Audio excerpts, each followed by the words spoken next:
Welcome to the Helicopter Podcast, your go-to source for all things rotorcraft. I'm Halsey Scheider, bringing you the stories, insights, and conversations from around the helicopter industry. Whether you're a seasoned pilot, a maintainer, or you're just passionate about helicopters, this is the podcast for you. I've been an air-to-air photographer for most of my life. I've been with Pilatus Aircraft for 15 years, doing all their air-to-air. And I did a book in 2007 called Robbie, which is the Robinson helicopter experience. I went around the world and did that on my own. But this time it was with my wife, Jude, as the writer. So it was a fantastic way of doing it, with two of us together. Yeah, it's so cool. So you're capturing the images, and then Jude is telling the story, and it's really connecting people. It's a way for, say, me to vicariously connect with the operators. Yeah, exactly. And in all different environments, from the huge urban sprawls in Sao Paulo and in Tokyo to the jungles and on the cover, icebergs in Greenland. I mean, this is stunning. This is in Greenland. Greenland. As soon as I saw that, that's the cover. It's like. Thank you to the following sponsors for making this episode possible: Metro Aviation, Robinson Helicopter, and Helicopter Institute. Hey, what's going on, guys? It's Halsey Scheider with the Helicopter Podcast, and I'm here in Cologne, Germany. This is a European Rotors special edition podcast. And this is even more special. I'm having David Smith, CEO of Robinson Helicopters, join me for the umpteenth time now. 11th, I think this is 12th, something like that. I don't know if it's quite there, but it's been a lot. But it's always great. It's a good thing, right? Oh yeah. It's always great to get David, and this is really special because at European Rotors this year, we're joined by John Davison, and his wife, Jude, who, in conjunction with Robinson, produced the book that you see here in front of me, Climb Higher. And correct me if I'm wrong, but this is a show release. That's right. This is brand new, hot off the press, correct? That's right. It's the first place it's been seen. John and Jude have worked on this for a year plus. John's actually devoted much of his career in our world. He's probably had a great career outside of this, but he actually wrote an earlier book called Robbie that was an incredible storytelling adventure of showing our customers. Really, at that time, it was the beginning of the R44, but really mostly a 22-based fleet. And it was heavy on storytelling of our customers and operators. So it inspired us as we were doing the Climb Higher campaign to say, let's see what John's doing, if he's up for another challenge, and see what the fleet's changed, and seen more 44s everywhere and some 66s. And his wife has helped to capture it in the storytelling, the narrative side. And John's a brilliant photographer, so it's made the story really compelling, and we think people will love it that are part of this industry. Yeah, I mean, it looks incredible. I'm excited. I've already secured my copy, so very excited to look through it. I think that the Climb Higher series has been really fun. I think that you guys taking the initiative to go out in the field and see what people are doing with your guys' helicopters, showing the amazing versatility and everything that you can do in a Robinson platform. And then now to couple this with this beautiful book, it's really art, right? Well, it shows what they're doing all around the world. It's crazy. In so many different environments and conditions. Yeah, it's extraordinary. So tell me a little bit about your background, John, and kind of how you've been involved and how you got connected with Robinson. I've been an air-to-air photographer for most of my life. I've been with Pilatus Aircraft for 15 years, doing all their air-to-air. And I did a book, David said, in 2007 called Robbie, which is the Robinson helicopter experience. I went around the world and did that on my own. But this time it was with my wife, Jude, as the writer. So it was a fantastic way of doing it, with two of us together. Yeah, it's so cool. So you're capturing the images, and then Jude is telling the story.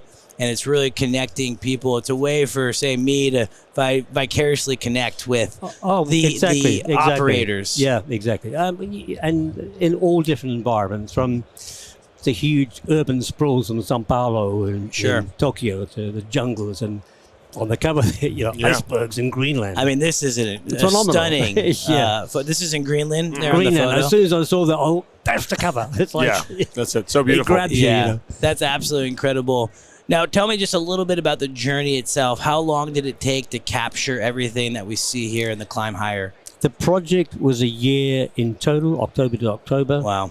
That because we also produced the book.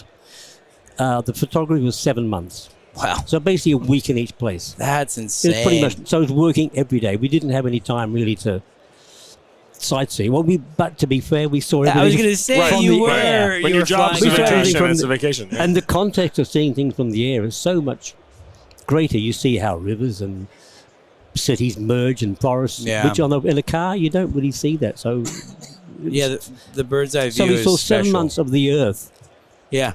from that environment. My That's God, absolutely incredible. Seems like a really neat idea. Was there a memorable experience, an experience that stands out kind of among one of the most special things during the project? No, they all had a different personality. You can't really pull one out.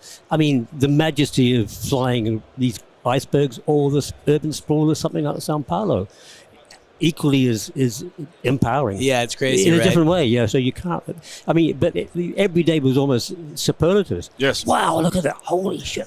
Yeah. Look at this! Look It's at all that. good. You know, so when you're dealing with superlatives for 7 Yes, months, it's incredible. it's almost too much. You can't wait to get home and dig the garden. Or Right. To go back to something more mainstream. something, yeah.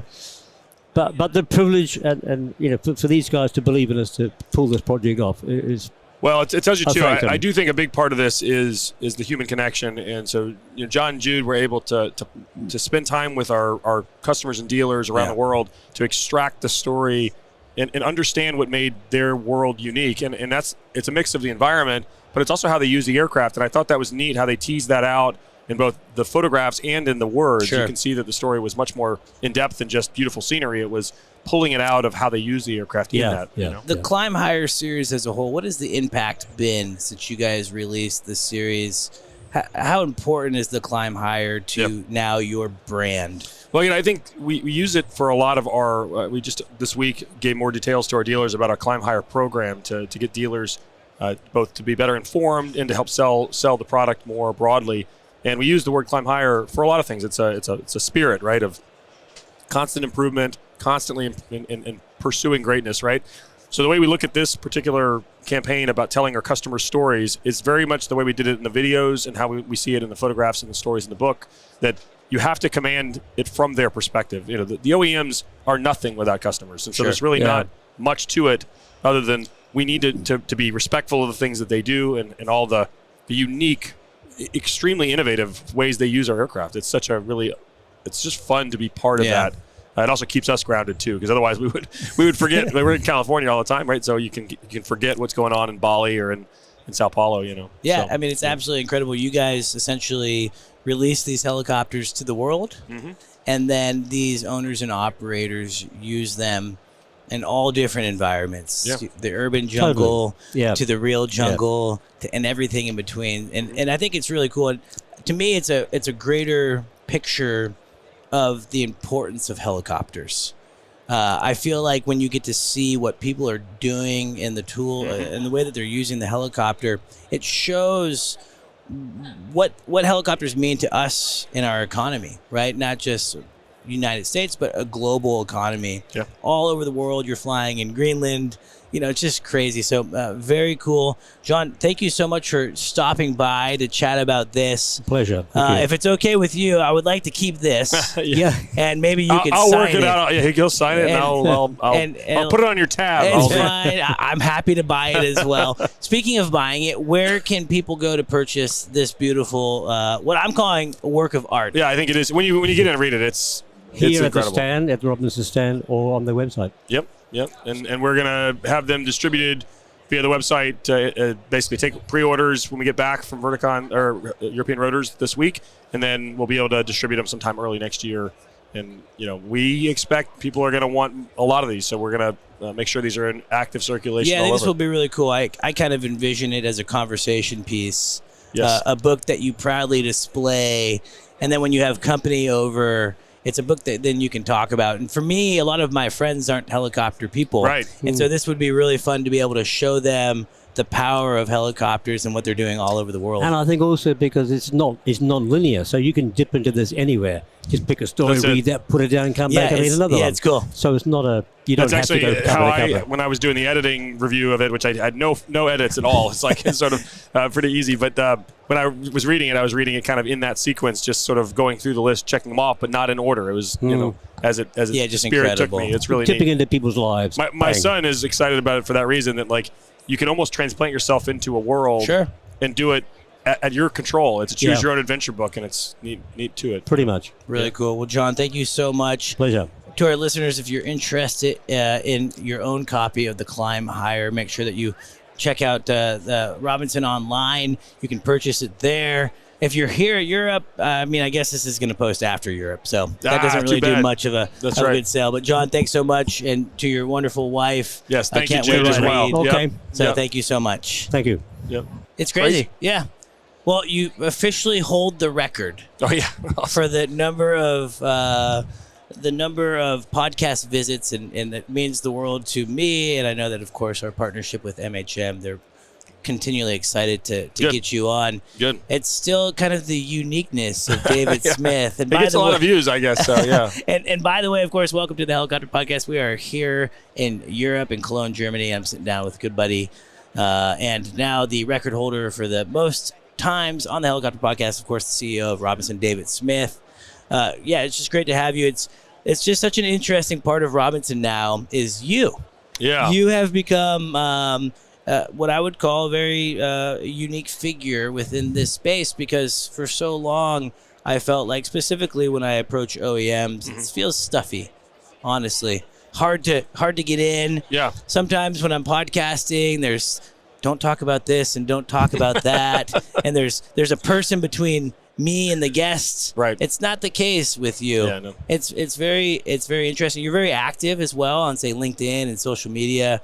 You know, I see you've trying to help my customers a lot. Like, it's funny how many times Facebook, watching the feeds on Robinson parts and things like that, I can help a customer get parts because sometimes there's kinks in the chain for all the distribution we've got. We got a great distribution network, but it can be the supply lines can be kinked, and information can be incomplete. So we have to help that. Yeah, being active is a huge part of the job these days. Yeah, and really cool. Actually, recently I have a client that is having some avionic issues. Yeah, he shared his opinions on social media. I know who you're talking about. Very good. Yes. And David connected, and through that process, now there's a working solution moving forward. Yep. And again, I don't think that's very atypical, and you have to recognize that. Do you sleep?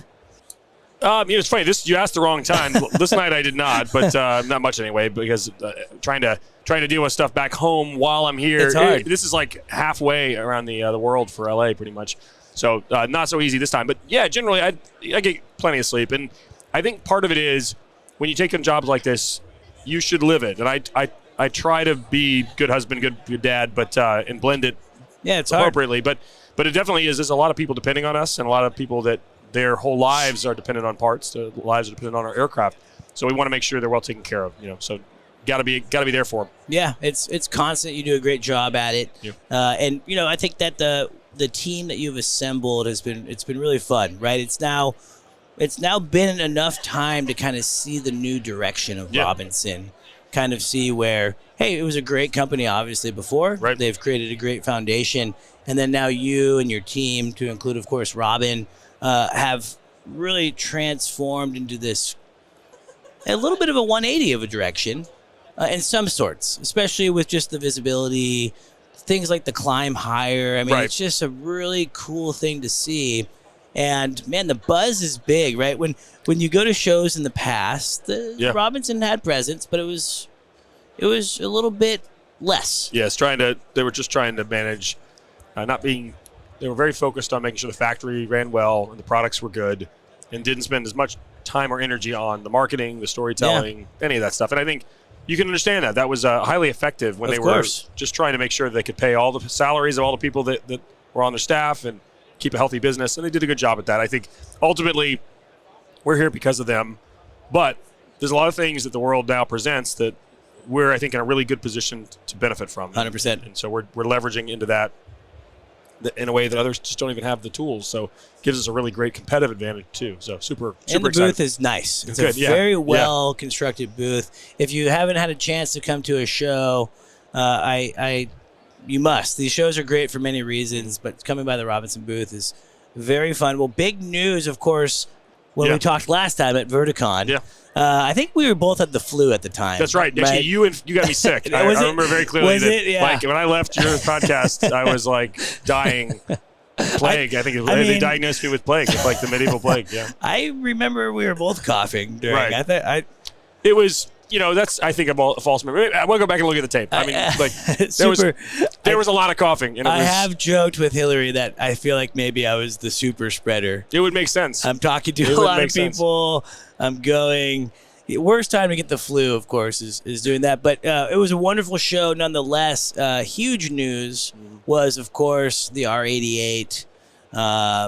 You also came out and talked about the R66 NXG, right? Which I was almost as excited about. I think NXG is an enormous difference maker. I mean, it's huge. I think it's really cool. What I love is that you're taking an existing platform that's already great, and you've just now made it better. Yeah.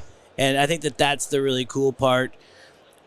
I feel like sometimes in aviation, especially when an aircraft like the 66 obviously commercially does very well already, it's easy just not to innovate, right? Hey, keep the current. It's fine. It's great. It's a wonderful aircraft. But then to add to it like you guys are now with the NXG, it's just bringing it. Just getting started. You want a scoop? I'll give you a scoop. I want the scoop. Thank you to our sponsor, Metro Aviation. Metro Aviation, the world's largest family-owned aeromedical operator, offers comprehensive aircraft services with 140-plus aircraft in over 25 states. The Completion Center installs medical and law enforcement kits and avionics, serving diverse aviation needs including offshore, utility, VIP, and corporate sectors. Yeah, so this has been part of a project on the U.S. Army program, the trainer program. We have an application into the FAA on the IFR variant of the 66. Really? So you can imagine how impactful that will be. So when an IFR-based 66 or 66-based IFR aircraft starts to be available for folks to stay current at a reasonable price, to actually operate in the Northeast. IFR. Think about the places in the U.S. even, but Europe, much of Europe can be plagued with clouds and fog and things. So I think it's going to be a real difference maker. And still, the number one killer of our customers, IMC, and the VFR aircraft. And I think we could do better. So this is one of the things we're doing to make it better. And we're working with the FAA on that. And very soon we'll start working with the EASA team on that. But the nearest term priority is on getting it to support the U.S. Army's trainer program. But then commercial customers are going to benefit from that. 100%. Well, it's so important. For me, having an instrument rating as a helicopter pilot for a long time really felt kind of like, I did it. I needed to do it to get a job. Yeah, check the box. And then I never use it. Right. And I think that's really the killer, right? Is you got guys and gals that have an instrument rating that still very much die in helicopters because of inadvertent IMC, 100%, right? 100%. Kobe Bryant, right? Same thing. Oh, my goodness, right? Yep. So the idea that, like an airplane, I've always thought about this. Like, you can go into a 172 at any flight school, and you can go in the clouds. Yes. Right? And those guys and gals are going in the clouds all throughout their instrument training. Yes. I was speaking with Ian, who's here on my team, and he used to fly instrument for helicopters, air medical. Right. And he said his first time going in the clouds in real life, it was like I'm not supposed to be doing this, right? Because just helicopters, we don't. So, I mean, it's incredible. I think that's what we want to change. We want to change. Ultimately, solving inadvertent IMC fatalities is going to be a multivariable problem. Yeah. But one we think for sure is that there's customers that are perfectly proficient, perfectly capable, but they've been denied access because of cost. Yep. And I think that's something we can solve. And so we'll give them a more cost-effective way to stay current, to operate, stay proficient. Yeah. And they will. I think it's a very unique challenge to helicopters, I think, that we can go solve. To be able to go and experience it firsthand, I think, is going to save many lives. Definitely. To do the real thing, right? The simulation that we have nowadays is fantastic. Yeah. And that's a great way to get comfortable. But actually being in the cloud in a real aircraft, will do all the difference. So very exciting to hear. Thank you for the scoop, by the way. Always nice. We've teased it in a few spots, and we said it like indirectly, but no one's like, hey, I think you just said. I figured Halsey would get it and would know the importance. So it's so important. Inadvertent IMC is one of those things that good pilots, good decision makers can still end up in. Yeah. When I worked at Air Evac, one of the things I really enjoyed about working there was their commitment to training their pilots about inadvertent IMC. So it's a VFR program. They don't fly in the clouds, or at least they didn't when I was there. But so much of their training emphasis was about inadvertent IMC. So we were doing it in our NEO, and then every quarter we would have to go to one of their field locations where they had a simulator. Okay. And we would do inadvertent IMC, and then they would say, "Hey, go take the helicopter whenever you want. Go do a full, IMC procedure with your crew. Wow. Make sure that they're feeling up. Yeah, stay sharp. Yeah. And so for me, I went from having this instrument rating that really meant nothing, then to having superior training. Yes. And though that helicopter was not legally allowed to go in the clouds, I felt empowered that if for whatever reason all the stars aligned, which at that company was about 10 times a year. So you're talking about highly skilled pilots with an operational control center. Yep. And still it happens. And that's because Mother Nature moves very quickly. Unpredictably sometimes, yeah. And so I think it's fantastic. Helicopter pilots need to stop being afraid of clouds. Yes. We're afraid of clouds because we built that culture. That's the culture we don't built. get to go in them. Right. I watched here in Cologne, and again, I don't know who the operator was, but there was a fast-moving helicopter that was clearly under the clouds and around the bridge at night 2 nights ago. And I thought, man, it happens everywhere. It happens everywhere. Point, yeah, right? And they were in a hurry. I don't think we hurry to get to the something the bad outcome. And it's just so unfortunate. And of course, you brought up the Kobe incident. Such a sad day for our industry and the world, obviously with Kobe and his profile. But so it was avoidable, especially in that aircraft. Right. But again, proficiency. A 100%. pilot is more comfortable to scud run, which is so much more dangerous. That's right. And that's what I'm saying. I've seen too many people do that in highly populated cities. And so I think, one of the things about this show, one of the reasons why this is important to us is there's been, I think, an unfair, malign treatment of single-engine aircraft when the statistics that kill people in our aircraft are things like flight in IMC and then the adjacent things of things like trying to scud run and you'll hit obstruction and you have controlled flight in terrain. That's crazy. Right. So you stack those two things up. It's not because engines fail. The engines, modern engines, really don't fail that often. And ultimately, we spend all this time and all this energy trying to back up the things where IMC kills multi-engine pilots just as many as a single. So I think we go after the right things. I love that at Robinson we're able to like ignore whatever the hype is and go focus on the thing that actually the data supports. That's why we chose the single engine form factor for the 88. We think that's the best solution for the aircraft. I mean, it's very important, and it's, to me, it shows that the initiative is about the industry. You're trying to support the industry. Yeah. And the guys and gals that use Robinson as their training platforms, they'll bring that training into wherever they end up, right? Exactly. And so if we can create better training to especially include instrument training, I have to say it, other than the job that I just mentioned, I don't think I ever was in a position at any company where we didn't spend probably 10 hours to 15 hours just doing autos. Oh, yeah. And then,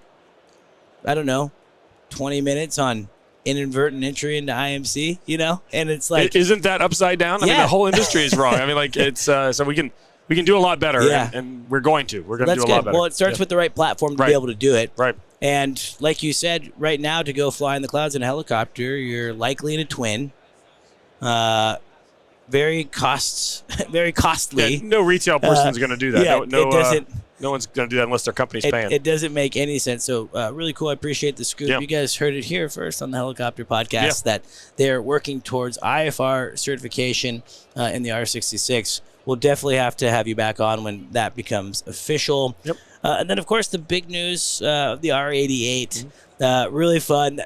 Man, you guys put on a heck of a show in Verticon this past year. It was everything about it. The build-up was fun. You guys did a great job at teasing, right? We have some good social media folks. You did some of the teasing. guys like me that are in the industry and connect with your team on a daily, they were playing good too, right? They were really helping build the excitement. And then, of course, you had this amazing party. Yeah. My dad says thanks, by the way, for the flashlight. Oh, good. Yeah, this is a great flashlight. Too, and it's really nice. Good. I used it a bunch, like camping. It's awesome. Yeah. Very, not a cheap flashlight either. It was that was a very generous. That's right. That's right. We have our R88 customers. We've got a bunch of them now, but our R88 customers are getting a nice little gift pack too. And man, very cool. We do good quality engineering. Yeah, and we buy good quality gear. It's good. Good swag is important. Yeah. I actually believe that. But the show was fun. The excitement was palpable. And I was there. I was front row when you were giving your speech. Yep.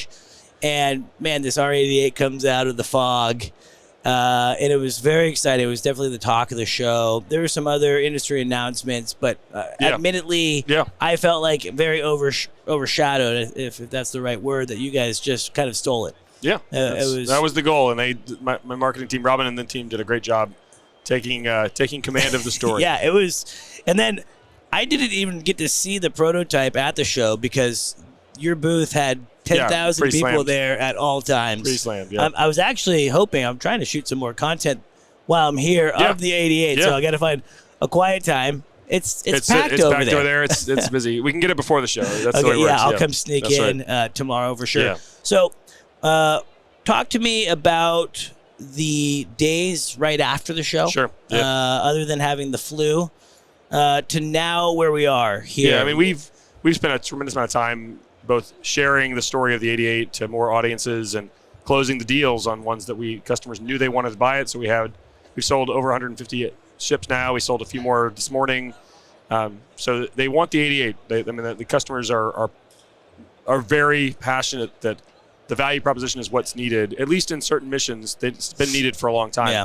And I told people a long time ago, I think I shared it in our podcast around Verticon, that there were other competitors that did these types of products in the past. They were rugged, simple, durable, and serviceable worldwide. Something you could build your entire region around. So I think we're not inventing the wheel. We're just selling it again, and I think that's a key part of it. And there's a lot of work going on in the factory to get the aircraft ready. So we've been doing the major agreements with suppliers. We've been building the first test parts that are going on to test stands and fixtures. There's a lot of work that's long leads, so things like getting the forgings right for all the major components, the castings, things for gearboxes, the blade hubs, all that kind of stuff. So a lot of parts are going through the fabrication and the manufacturing side that ultimately, ends in testing, and then we are as fast as possible. We're going to fly. Like I keep telling my team, like the power and control they have to make an impact on the industry. The sooner you get it to flight, the quicker we can learn. And then that ultimately means that's day for day how long it'll take to certify. So, we control our own destiny here. So the team's excited about it and moving fast. But we got testing that has to go well. And ultimately, we're not going to put something forward that's not good enough. So we got a lot of work in front of us. It's a balance, right? Oh, yeah. You want it to go fast. Right.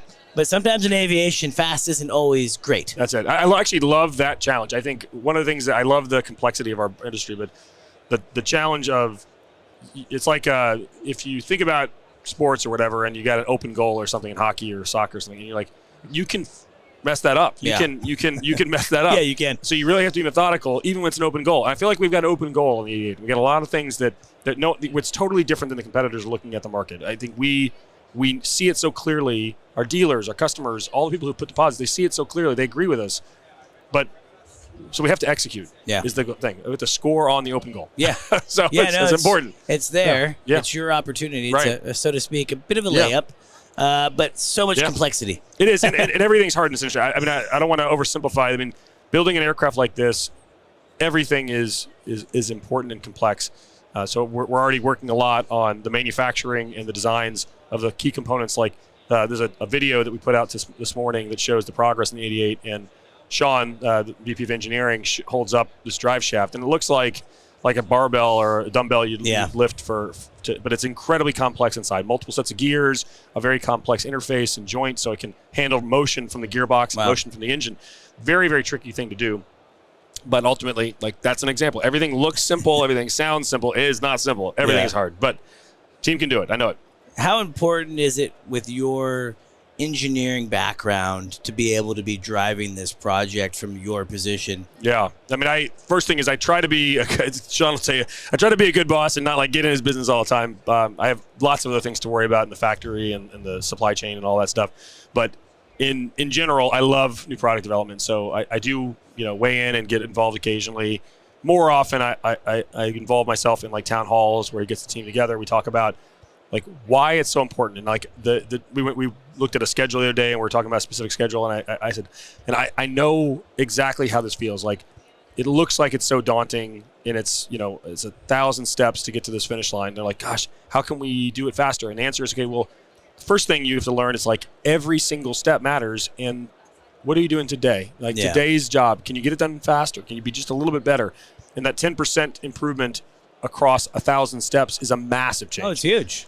And so it's perspective a lot of times. And I think, back to the argument of if you can help give those folks also the perspective that in testing and in development, you're not going to get it all right. And so you make an environment where it's okay to make mistakes. And then your goal is you're tuned fast at fixing it and fixing it and fixing it. And that's the iterative process that makes great products. I mean, you can't, no matter what people tell you in like 3D design, people believe that 3D design, you just design it in CAD and then you CG at like some of our competitors. That's all nonsense. The only thing that really matters is when you get it built in the real world. Yeah. And it's never going to be like the CAD perfectly. So our goal is quickly get through the iterations and give our engineers a culture where they're not like feeling like they're going to get fired if they make a mistake. You can't build a culture like that. They got to be. It's not effective. No, it's not. And ultimately, this is such a complex industry that you have to be really agile, really flexible. That's the skill you want to have. Well, obviously, already a commercial success. You said over 150 deposits have been placed, orders been made. I mean, that's very exciting. What is, and I know that you might not have the exact number, but what is the diversity of those orders? I guess. I mean, that's the exciting part to me with the R88 is it's now just another an incredible platform where people can go and use it for their operation and their mission. Right. So what is the diversity of mission that you're seeing? Thanks to our sponsor, Helicopter Institute. Expert instructors, mission-ready training, and unmatched industry experience come together to shape safer, stronger pilots. From fundamental skills to advanced programs, we help you fly with purpose, train with confidence, train beyond the factory. We have one really large fleet customer that's about 60 of the aircraft, and then there's the rest are mixed sizes, 1s to 5s in the rest of the group. So in that, you have almost every mission that we currently support, plus a couple of others. So air medical is well covered in the group, utility, advanced public safety, so more significant mission equipment and capabilities of carrying, deputies and folks in the aircraft. That kind of a model is not our current law enforcement. We 66 is mostly camera and communications, but it's those types of missions are what's in the order book so far. A lot of private charter, people that want to run it as tourism, those types of missions are all well represented too. So I think it's a supersized version of the Robinson current missions. So it's really cool. It's very exciting. I understand that certification is difficult. How do you prepare for certification? Because I feel like right now is probably like if you're preparing for certification when it's actually flying, then you're too late. Sure. So what are you guys doing now to maybe create that roadmap? Yeah, I mean, for us, truly the advantage of being an OEM with 11,000 aircraft and hundreds of aircraft in the backlog right now. So we got a lot of customers wanting their product right away. Means that we have routine exposure to the regulation. So we are constantly doing projects with the FAA that improve the aircraft, add new features, et cetera. So we just certified the autopilot. Just before that, we did all the stabilizers. So, that was when we first got to meet during the horizontal stabilizers. And, each of these projects are significant. They require flight testing. They require FAA, involvement in TIAs, lots of activity. So we've done, I don't know, in my time, the 3 years I've been here, we've done like 6 major projects and a bunch of smaller projects. And so we're constantly in discussions. We have monthly meetings with the FAA to just go through the long list. And it's like a 20-page document. That's insane. All the different projects we've got going on. So I think ultimately proficiency is the key, right? Just like it is in instrument flight we talked about. You want the FAA to know your name. You want them to know the routine. We move, they move, we move. And you work in that harmony. And I think that's very different for us than for folks that are trying to do it for the first time. There's so many people trying to do it for the first time, and it is. I understand why they have to do that. Good luck to them. Yeah. It's better to be an expert at this stuff. Sure. You know? I mean, you've been outspoken about that, honestly. Right. You know, I know that's and it's actually feels to me to be a bit of a plague of our current industry. Yes. Is that there's so many new players, and I understand it's okay to come into it's a free market, right? Come into it, but there's so many resources being now absorbed into companies that think that they can just snap their fingers and everything happens. Yeah. But how are you navigating this new world? I sat on a panel with one of the other the eVTOL startups, and it was a government affairs person and business development person. I thought, it is. I don't even have those people. I mean, I don't have those people on my staff. And so when you look at it, a general aviation company has to anything that's going to appeal into this general aviation space. So not airliners, but not military direct, but like GA. You really got to think about how you assign your business. And so I really struggle with watching people fast talk past the hard stuff, certification, manufacturing, performance, just defeating gravity, 400 times per minute or whatever. It's pretty tough stuff. And I think all that is just fast talk past. It's a big deal. And I think we definitely see engineers get pulled into it. We see suppliers and certification folks get pulled into it, all of which is unfortunate. And we will regret it in a decade. Yeah. And maybe in 5 years we'll regret it. But I hope we can see some of that come to an end soon. Yeah. I mean, I almost kind of feel like it's the next bubble, really. Yes. Right? Yes. Because there's been so much money put into it. Oh, man, yeah. With expectations that aren't, in my opinion, possible. Of course not. And I think this is back to this. I mean, I grew up in Louisiana, and like the no free lunch and like show me type concepts. Like you have to believe that people are either complete idiots in this space, which is just not true. Yeah. Or they're not telling the truth on the other side. And the answer is obviously, which we know what it is. Sure. So I think there's a point of it. It's like I can be patient and let the market forces address it themselves eventually, but I also want to make sure that both my customers understand that I've got their back, that we are going to fight the fight, that needs to be fought. We're going to make sure that the regulators know that we have real credible need that saves lives today. We need to certify it quickly. That's part of the reason why EASA is so important to us. We need to get the autopilot installed quickly. We worked closely with them to get the stabilizers done, certified. That took a year. I mean, an extra year. It's crazy. So I think these are things that we should work to move faster on, and they bring real value and save real lives right away. And all the other stuff that's drawing their attention is mirages. Yeah. No, it's an interesting time in the industry, and I'm curious of how things start to shape out. Because I think that there's going to be some falls from grace, and it's going to be kind of interesting to see. And I mean, I think we know in this industry that I think we know what the outcome will be. Right. It's just kind of when will that happen? Yeah. Well, we're in Europe. Obviously, we're here in Cologne, Germany. It's great time. Have you been able to explore it all? I have been to Cologne many times for EASA visits over the years, and phenomenal city, beautiful city. Great, the cathedral's awesome. All the river is fantastic. Yeah. So great town. While you're here, I don't know if you have the time. I know you're very busy, Yeah. but last night I went to the Christmas market. Oh yes, I love the Christmas market. My family was going to come here, but my son's got a robotics competition that's keeping him at home. But ultimately, I'll be back for the competition. It's the practice that I miss. So got to be dad, got to be business CEO, and all that stuff. But I'll be back for the competition. I just missed some of the practices. Anyway, Christmas market was what we were excited to go to, and so I wish we could go. We'll have to come back with the family another time. It's super cool. It was really fun.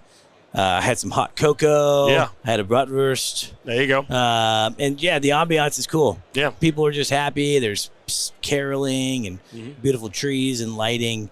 Very fun. Speaking of your son, very impressed with him. 2 years in a row now, I've bought the popcorn. Boy Scout popcorn. Yeah, thank you. And I will continue to buy as long as he continues to send a handwritten thank you note. Yes, he is.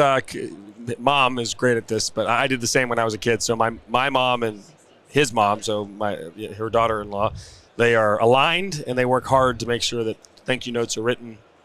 Everyone. In fact, we started as soon as people were ordering, and you can imagine he wants to procrastinate and all that. Of So course. he's learning the skills now, Well, I think it's important. I think that is actually a part of life that's kind of dying. I don't think that enough parents are instilling that type of understanding of business development and what it means, right? I'm very lucky. I have a wife that is awesome in many reasons, but one of her things is handwritten notes. Awesome. We got it. I think like a week ago. Yeah. I mean, she loves it. That's great. For her, it's like she's always said it to me that receiving physical mail. Yes, it's a whole different experience. It's a different experience because right. we're so used to our phones, or email, whatever it may be. And, I think it's a thing. So hopefully with my daughter, I can also it connects really closely with work, too. I think one of the things I wish were better at this. I mean, everyone can improve, but my handwriting is so terrible. I'm an engineer. I'm horrible. So terrible handwriting. But I've had some awesome bosses that they wrote handwritten notes to me, over the years, and they did that as a practice to talk to their employees, either congratulations or a goodbye, farewell, that kind of thing.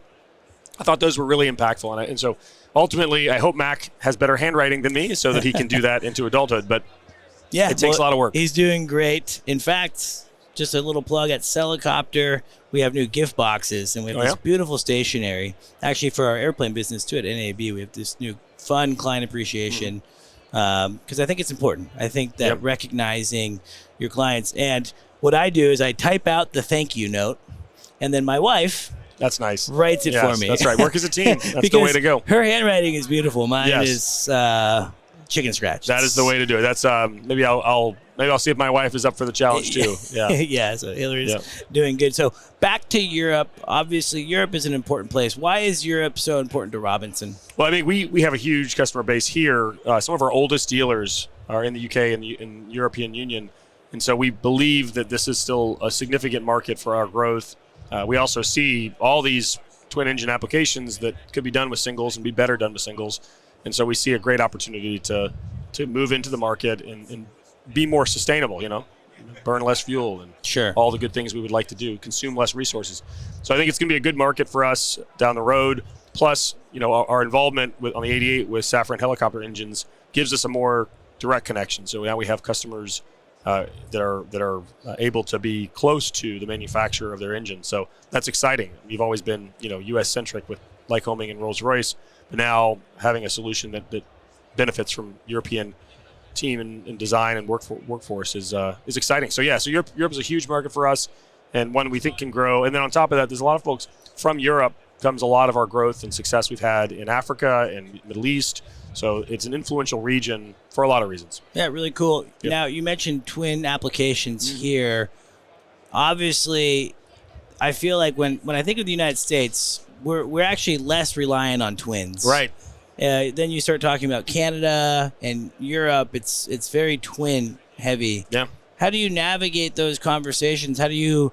Oh, we'll just win on math. That's what we'll do. Good old-fashioned math. Less cost. Similar or greater safety. We actually have data that shows that singles have greater power plant performance because obviously there's some causes that occur only in twins where there's unique failure modes. And for us, you take those out of the table entirely and you put in a very modern, well-designed and not rated, so derated off of the engine's thermodynamic performance. And you have a really, really successful, dispatch reliable aircraft. So I think we navigated math in this case, and I ultimately before long you'll see more and more communication from us on this topic to help try to drive more awareness of reality is the enemy of our industry is inadvertent IMC. Let's go solve that as a team. Beyond that are things like controlled flight into terrain with wire strikes being a big one. Let's go target that next. You'll see tomorrow we've got a press release that we're going to put out. So I'll announce it here before because you're just going to air after the show. Yes, we'll be after. But we're doing a lot of work with Lake Fusion Technologies that has a really impressive small form LiDAR set that helps to illuminate, and they use AI to help process the image so that even if you're in driving rain or precipitation that would otherwise be very difficult for LiDAR to penetrate, it resolves that and is able to see wires bright as day and lit up. And same thing for small obstructions. We were looking at an example. Dynamic rollover is not often fatal, but it is a major hull loss for a lot of folks. And knowing what's going on in the landing site is super important, and you can see lit up small obstructions anywhere in the landing zone, and really effective. So we're working to integrate that on the aircraft, and now that our R66 has the standard autopilot, you can see a future where things like LiDAR and the autopilot integration can work together in a large-scale general collision avoidance system to deal with the ground in one sense, to do wires in another, to deal with obstruction in traffic. All these things you can address with cues from the autopilot, systems intelligence that's on board. So yeah, we're excited about it, and I think that's an example of how we're tackling another safety challenge. Yeah, it's crazy. So we're going down the list of all the ones. I went through the whole last 25 years of Robinson and looked at all of our fatal accidents and in our serious ones as well, and tried to identify patterns. And it really is it's like 3 things that you go solve and you eliminate them. And power plant is not one of them. And it's funny. It's in the top 10 for the pistons, but that's piston reliability different than turbine. And in the piston side, there's things we can do to solve that. We've actually been looking at more and more the hybrid solutions that bring in electric motor with a bit of battery to help cover for situations where the power plant loses power for any number of reasons. But on the turbine side, these things are bulletproof. We're at 2.25 million flight hours in the 66. And no failures. That's that's the testament right there, right? Yeah. I'm not even a math guy, and I can do the numbers on that. And that's pretty good. The Europe, obviously, as mentioned, you're excited about. You think that the R88 specifically will be a great mission platform. Who are the partners here in Europe that are really helping drive your message?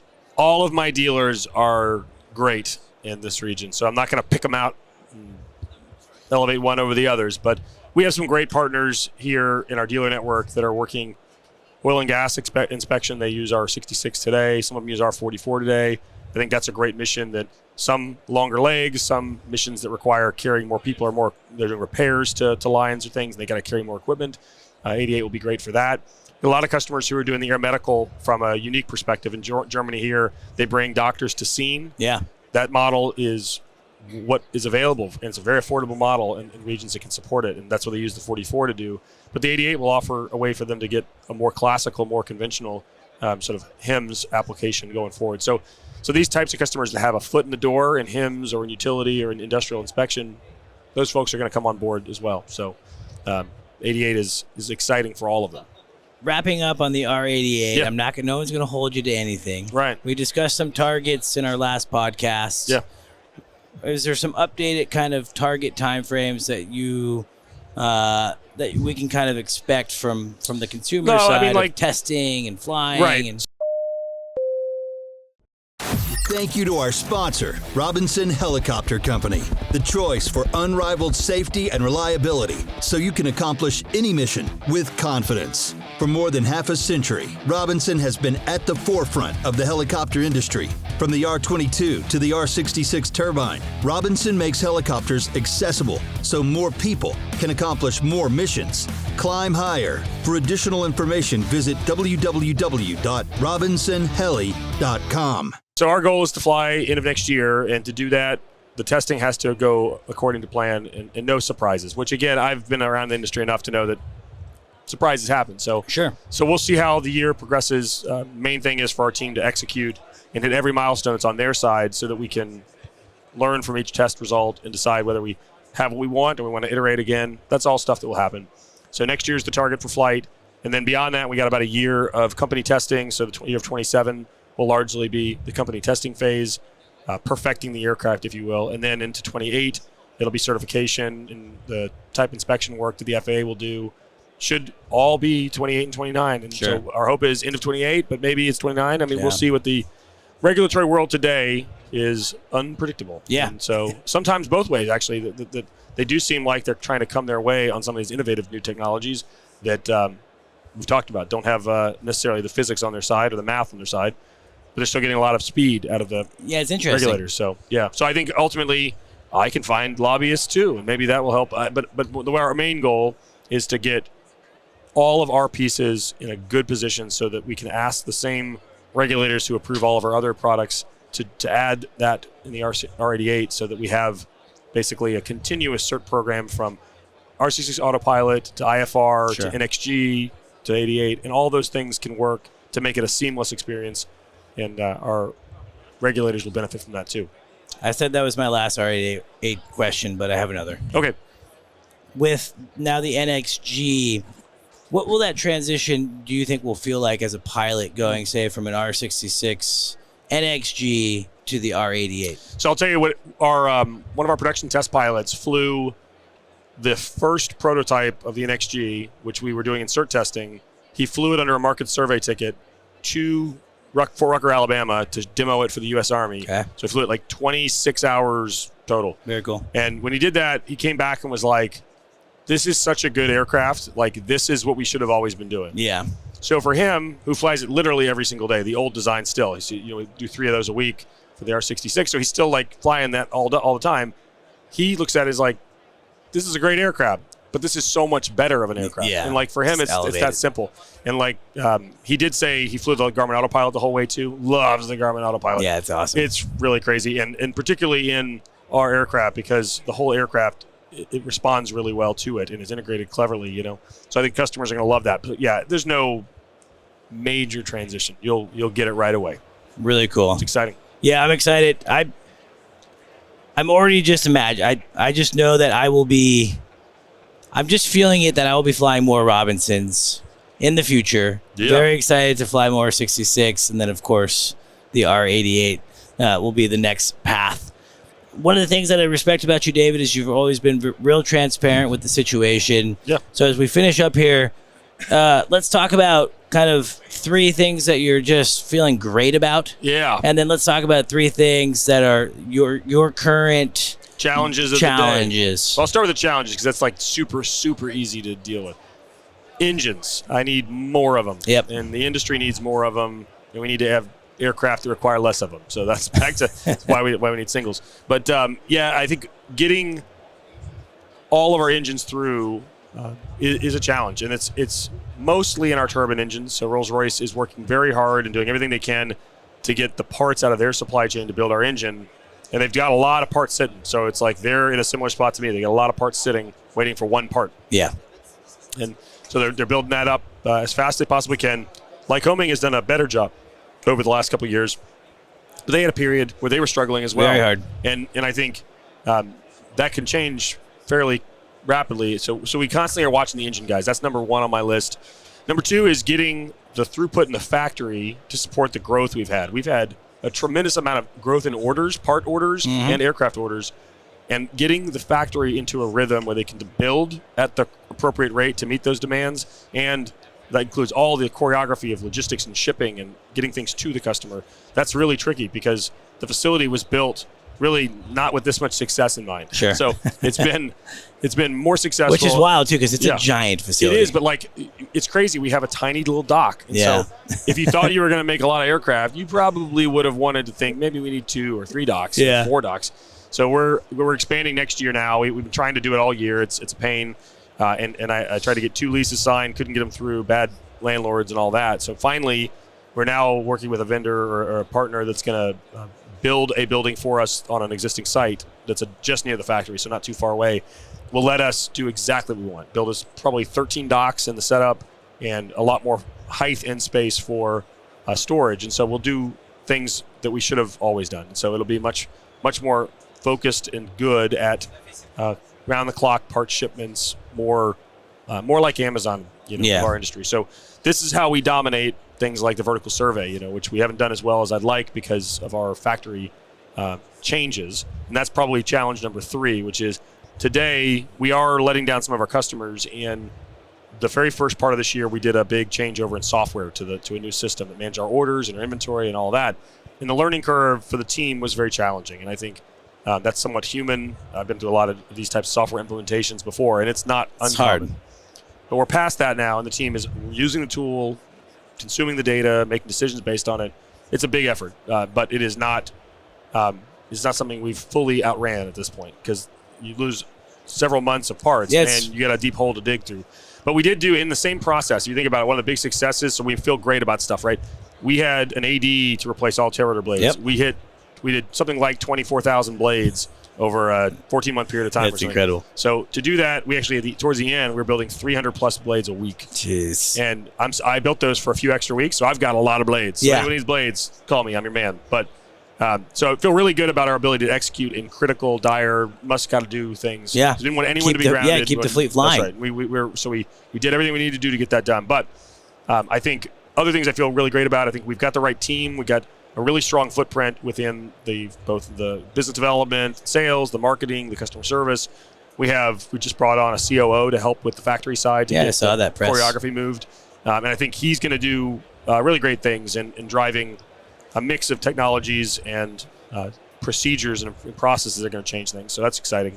And then I think the last is the product side. We really have a great roadmap. The things in the drone side are really exciting. So Ascent is now being built all on site. Yesterday at our dealer meeting, we did the first live flight of the Helios for other people. We did development, tons of development. Sure. But one of the team members released it by hand, had it fly around and come back, grab it by hand. That's incredible. And I mean, it's 249 grams. It was in the hotel room next to us, and we demoed it. People didn't realize it was next door because it was silent. It's so quiet. Yeah, it's crazy. Yeah, it was great. I had a conversation with the Ascent folks at Verticon. Yeah. And that's a world that I am not familiar with, I have to be honest. I was a little nervous actually going into that podcast.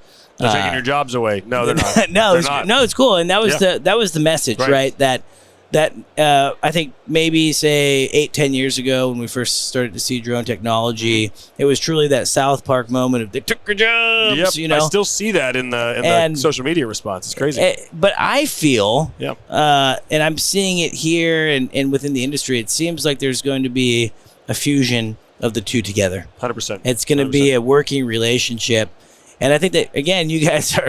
We patented a really neat technology that is mostly for public safety, but you can imagine it for other applications. And literally it is, the helicopter has cameras arrayed on the bottom, and so the cameras are actively tracking. So, it's 44 and 66 can do this easily.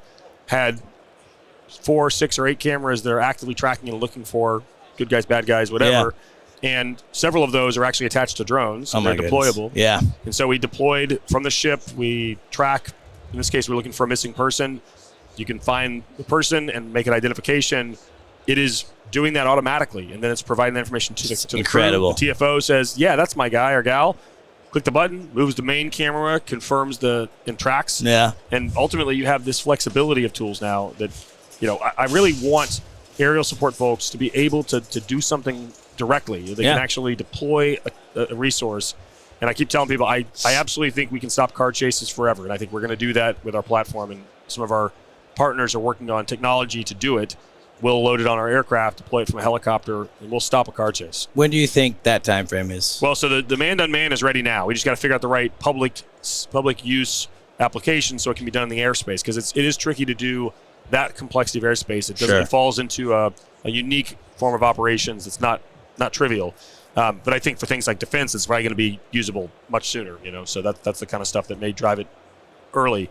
But I do think things like the ability for us to do countermeasures and stop car chases, counter UAS is another one where if you're in a big public event today, if you're at like an Olympics event and a drone is approaching that's not declared, they're going to basically start security procedures, so like get people out and stuff like that. So instead, now you deploy a helicopter that drops a drone and takes it out of the sky. Yeah, it does its own thing. Yeah, and I think that's all doable. Our drones are fast enough, nimble enough, maneuverable, get on top, can drop things from above, can whatever we want to do with net. We have some customers who've done net launchers, some that do kinetics. I mean, there's lots of ways to take them down. So ultimately, these are what we think are going to be tools for the future for public safety. Yeah. Awesome. Well, to our listeners, thank you guys so much for listening to this European Rotors edition of the Helicopter Podcast. David, it means the world that you continue to come and chat with me. These are the conversations that I look forward to. Again, very exciting and fun to see what Robinson is doing. I'm hoping at some point maybe others can take note and there can be kind of an industry shift on how things are done. We're going to get it done. But I appreciate that. You guys heard it here first, as well as the R66 potentially going into, not potentially, at some point we'll go to IFR certification. And if you take anything away from this conversation, what I'm taking away is that you guys are innovating with the center core of safety. Yeah, the number one prime directive in the organization is, and don't do the appearance of safety. Go after the actual thing that is the needed safety advancement. And that's why we're so passionate about the single versus twin, is that is not the concern. For if you're doing over water, extended over water maybe, but like if you're doing flying in cities, flying around the areas that we live in, most things you need to worry about are weather related and are obstruction related. So we can solve those things. Yeah, really cool. Well, David, thanks again. Don't forget the Climb Higher, not only the series that you can check out online, but now the book. So make sure you're checking this book out. Did you say it's coming out now online, or is it going to be a little bit? If you're by the time this podcast probably plays, it'll be available online for folks to buy, and we'll ship probably in January, but we'll take pre-orders on the website through the end of the year. Okay, perfect. Well, David, thanks for joining me on the Helicopter Podcast. Thanks. Please stay tuned for a final word from our sponsors. Thank you to our sponsor, Metro Aviation. Metro Aviation, the world's largest family-owned aeromedical operator, offers comprehensive aircraft services with 140-plus aircraft in over 25 states. The Completion Center installs medical and law enforcement kits and avionics, serving diverse aviation needs including offshore, utility, VIP, and corporate sectors. Thanks to our sponsor, Helicopter Institute. Expert instructors, mission-ready training, and unmatched industry experience come together to shape safer, stronger pilots. From fundamental skills to advanced programs, we help you fly with purpose, train with confidence, train beyond the factory. Thank you to our sponsor, Robinson Helicopter Company, the choice for unrivaled safety and reliability, so you can accomplish any mission with confidence. For more than half a century, Robinson has been at the forefront of the helicopter industry. From the R22 to the R66 turbine, Robinson makes helicopters accessible so more people can accomplish more missions. Climb higher. For additional information, visit www.robinsonheli.com.